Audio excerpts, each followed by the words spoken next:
You thought this was just a cartoon? Think again. It was inspired by a real couple who vanished in New Mexico, adding an unsettling layer to its story. Eustace's original voice actor even died mid-series, leaving a haunting legacy behind. Remember the ghost in King Ramses's curse? That chilling moment still haunts viewers today.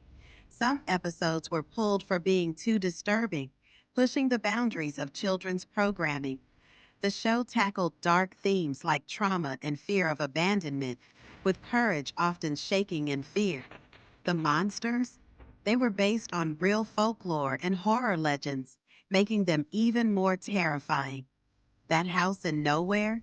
It symbolizes isolation and helplessness, a stark reminder of the character's plight. The animation was intentionally weird, designed to scare kids and stick with them. Some plots hinted at demonic possession, like the infamous demon in the mattress scene, and it ended without warning, leaving many to wonder if it was simply too creepy for TV. Still think it was just a cartoon?